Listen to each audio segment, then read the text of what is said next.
በስመ አብ ወወልድ ወመንፈስ ቅዱስ አሃዱ አምላክ አሜን። ቀዳም ስዑር። የቀዳም ስዑር ምስጢርና ስያሜ የፊደላት ትርጓሜ በሰሙነ ሕማማት በስቅለት ማግስት የሚውለው ቅዳሜ ቀዳም ስዑር በመባል ይታወቃል።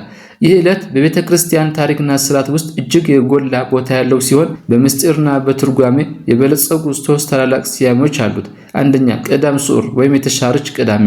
ይህ ስያሜ ስዑር የሚለው ቃል ሰዓረ ወይም ሻረ፣ አፈረሰ ከሚለው የግዕዝ ግስ የተገኘ ሲሆን ትርጉም የተሻረ ማለት ነው። ለምን ተሻረች? በጥንተ ተፈጥሮና በሕገ ኦሪት ቅዳሜ የማይጾም የእረፍት ዕለት ነበር። ነገር ግን በዚህች ዕለት ጌታችን መድኃኒታችን ኢየሱስ ክርስቶስ አዳምና ልጆችን ከዲያብሎስና አገዛዝ እስራት ነፃ ለመውጣት የተቀበለውን መከራ እንዲሁም 3 መዓልትና 3 ሌሊት በከርሰ መቃብር ማደሩን በማሰብ በመጾም ስለምታለፍ የተሻረች ቅዳሜ ተብላለች። የሐዋርያት አርአያ በመከተል ሐዋርያት የጌታን ትንሣኤ ሰናይ አንበላም በማለት እስከ ትንሣኤ ሌሊት በመጾማቸው የማይጾሙ ቅዳሜ እንዲጾም ስለተደረገ ስዑር ተባለ። ሐዋርያትና የክርስቶስ ተከታዮች ሁሉ ክርስቶስ ከተሰቀለበት ጊዜ ጀምሮ እስኪነሳ ድረስ የትንሣኤውን ብርሃን ሰናይ እህልና ውሃ አንቀምስም በማለት ከሐሙስ ምሽት ጀምሮ ጌታ እስከተነሳባት እሁድ ዕለት ድረስ ባለመብላት በመቆየታቸው ያችን ቅዳሜ በጾም ስላሳለፏት ቅዳሜ ስዑር ተብላለች። ምክንያቱም ቅዳሜ የሚበላባት እንጂ የሚጾምባት ዕለት ስላልነበረች፣ በዚህች ዕለት ግን ለየት ባለ ሁኔታ ስለተጾመች ቀዳም ስዑር ወይም የተሻረች ቅዳሜ ተብላለች። ስዑር መባሏም በዚህ ነው። ሁለተኛ ለምለም ቅዳሜ ትባላለች። ቅዱስ ዳዊት በለመለመ መስክ ያሳድረኛል ወይም ውስተ ብሔር ስዑር ያድረኒ መዝሙረ ዳዊት 23 ቁጥር 2 እንዳለ የቄጤማው ምስጢርና የታሪክ ትስስር አለው።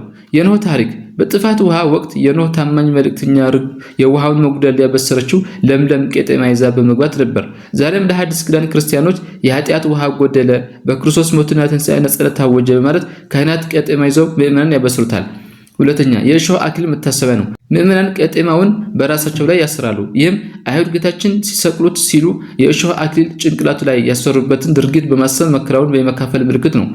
ሶስተኛ ሥርዓተ ማኅሌት ካህናቱና ዲያቆናት ቃጭል እየመቱ ገብረ ሰላም በመስቀሉ ትንሣኤው አጋደ፣ በመስቀሉ ሰላም አደረገ፣ ትንሣኤውን ገለጠ የሚለው ያሬዳዊ ዜማ በመዘመር ለምዕመናን ቄጤማ ያድላሉ።